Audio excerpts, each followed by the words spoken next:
Hey everybody, it's Big Nate Streaming Circus. I'm going to let you know right now. This is my NFL Seahawks bye week edition. Okay? 7 weeks in the books. 7 weeks. We're 5-2. Divisionally, we're not doing too hot, but the entire division's not doing hot except for San Francisco.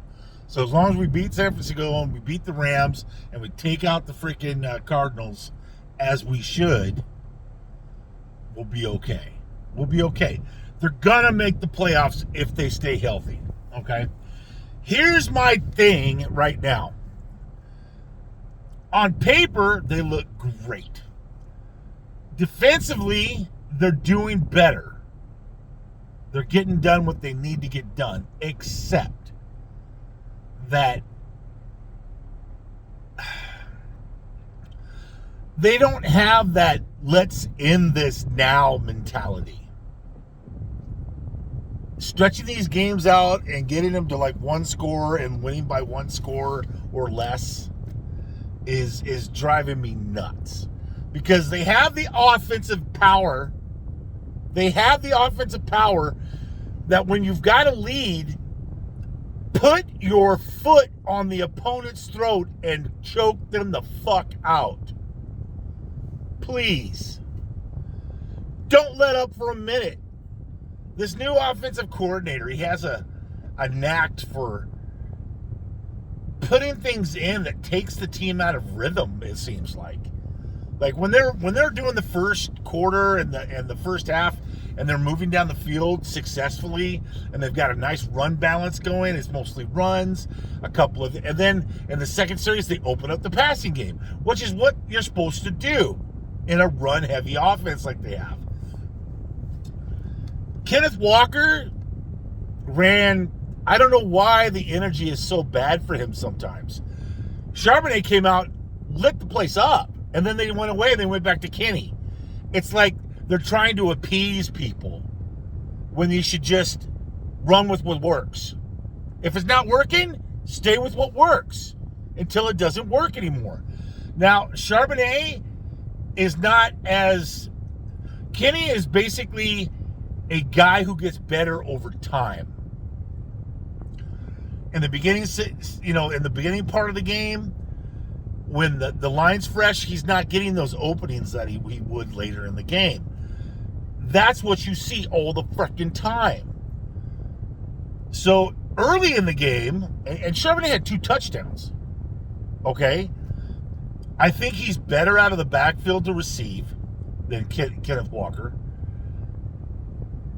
K-Dub has his moments, but it's almost like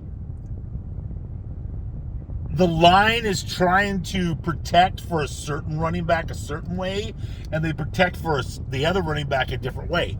Rather than the running backs adapting to what the line gives them is the way it's supposed to work. Now, the line needs to be more consistent in their blocking schemes. They're doing good, but they can be a little bit tighter. They can do better.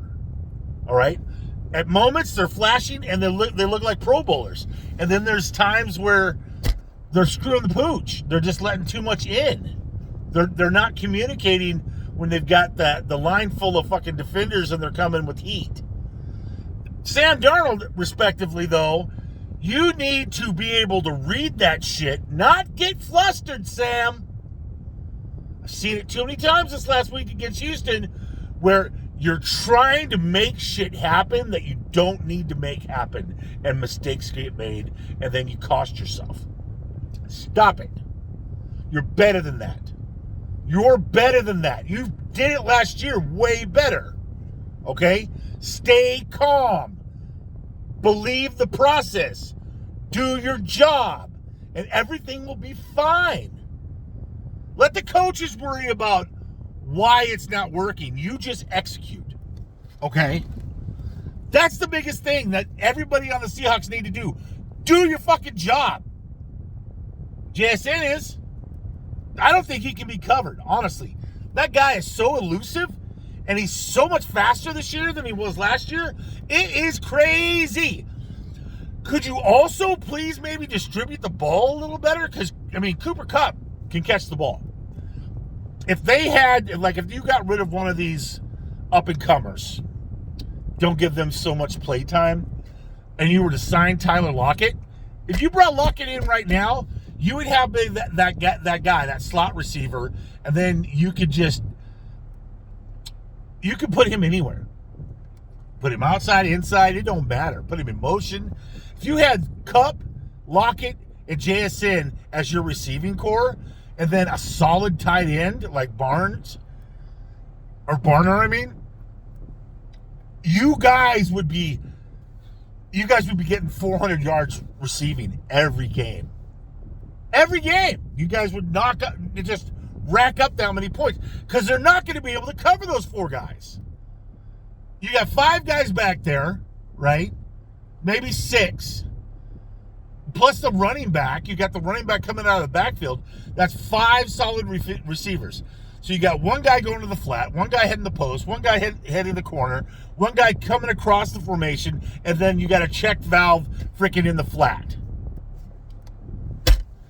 They're not going to cover them all, especially if they're keying off that play action, because those linebackers are going to have to stay home to make sure that the running back doesn't get the ball. Because if he gets the ball, he's going to get yards, especially if you're playing like a cover 2 or something. So, please, can somebody explain it to me? Am I not processing this properly? It comes down to don't lose your cool, stay in the moment, work the process, and just execute. If you do those 4 things, the 5th thing is going to be winning the goddamn game.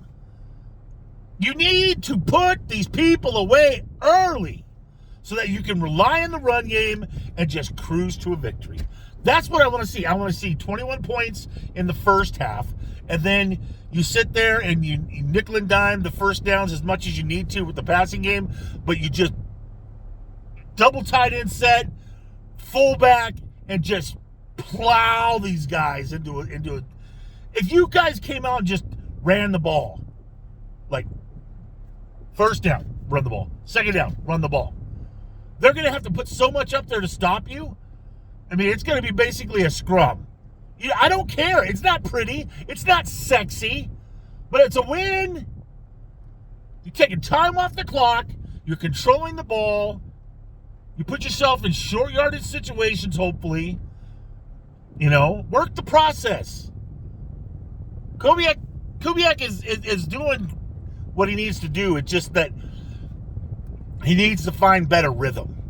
It's like he's out of sync sometimes based on what's happening on the field rather than just sticking to the process and expecting more from his players. That's what I would do. I was like, hey, you know the fucking play. Run the fucking play.